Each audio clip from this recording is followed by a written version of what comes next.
வந்திருக்கிற எல்லாருக்கும் என்னோட அன்பான முதல் வணக்கம்.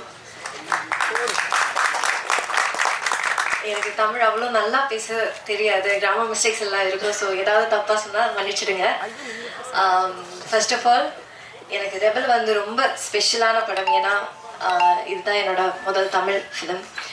So it's so close to my heart and I am so grateful that I could work with such a great team along with G.V. Prakash sir, such a wonderful co-star, and all other brilliant actors. And இப்போ என்ன சொல்றது, எனக்கு இப்போ இங்கே நிற்கும் போதே நடுங்குது.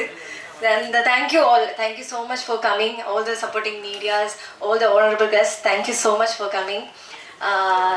So 22nd மார்ச்சுக்கு film release ஆக போகுது and I hope you all like it. Thank you so much. Nandri. Thank you. படத்தோட சக்சஸ் மீட்ல இன்னும் நிறைய தமிழ் பேசுவாங்கன்னு நினைக்கிறேன். All the very best. நிகழ்ச்சியில் எடுத்து நான் பேச அழைக்கிறோம். காலங்கள் கடந்தும் பேசப்படும் இருக்கும்போது முள்ளு மலர் அடிச்சுட்டு இருக்கும்போது பில்லா வந்து அப்படி மாற்றி விடுது ரஜினி சாரை.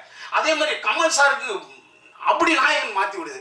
அதே போல ஜிவிக்கு இந்த படம் மிகப்பெரிய மாற்றத்தை ஏற்படுத்தும். மிகப்பெரிய புரட்சியான சமூக கருத்துக்களை சொல்ற படங்கள் எம்ஜிஆருக்கு திருடாதேன்னு ஒரு படம் தான் சமூக படம்னு சொல்லுவாங்க. அப்படி ஜிவிக்கு இனிமேல் காதல் படம், ஏன்னா 50 படத்துக்கு மேலே பண்ணியிருப்பாரு.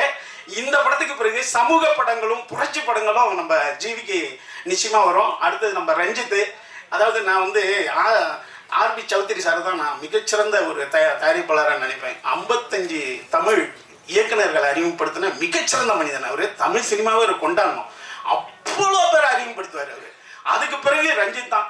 நம்ம தனஞ்சய் சார் கூட அது சாதாரண முடியாதுங்க. ஒரு புதிய இயக்குனரை நம்பி ஒப்படைச்சு ஏறா அப்படின்னு சொல்றது, காசு போடுறது யாரால முடியுமா? அது வந்து ரஞ்சித்தால முடியுதுன்னா அது மிகச்சிறந்த ஒரு தைரியசாலி. இது பிறகு யார் வரப்போறாங்க அப்படிங்கிறத விடுங்க, நம்ம வாழும்போது ஒருத்தர் இருக்காங்களா, கைத்தட்டுங்கலாம். ஏன்னா இப்படி ஒரு மனுஷன் முடியாதுங்க. புதிய இயக்குநர்களை எவங்க உண்டு பண்ண முடியும்? அப்படி ஒரு சிறந்த ஒரு மனிதன் ரஞ்சித்து. அடுத்தது அம்மா சிவான் இருக்காரு. அம்மா கிரேஷ், இங்க பாருங்க, நீங்க யார் ஃபோன் பண்ணாலும் any help contact me any time அப்படின்ட்டு.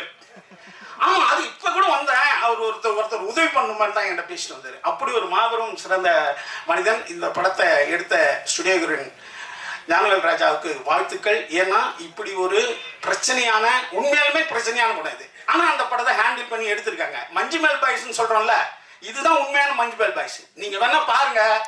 ஏன்னா அங்க பாருங்க, கொடைக்கானல்ல வந்து மலையாளத்தங்க வராங்க, நம்ம ஆளுங்க கேரளாவுக்கு போறாங்க. அதான் படம். நிச்சயமா இது ஒரு புரட்சி ஏற்படுத்துற படமா இருக்கும். உண்மையாலுமே தமிழ் சினிமாவுக்கு ஒரு பெரிய டானிக்கான படமா இருக்கும். இந்த குழு அனைவருக்கும் என்னுடைய வாழ்த்துக்கள். அந்த பேக்ரவுண்ட் மியூசிக் ரொம்ப பிரமாதமா போட்டிருக்காரு தம்பி, அவருக்கு என்னுடைய வாழ்த்துக்கள். ஜிவி பிரமாதமா நடிச்சிருக்காரு, இந்த அம்மா நடிச்சிருக்காரு, ரொம்ப ரொம்ப நல்லா இருக்கு. இதுல நான் அவருக்கு அப்பாவா நடிச்சிருக்கேன், சுமாரா நடிச்சிருப்பேன். பார்த்து வாழ்த்துங்க. நன்றி, வணக்கம்.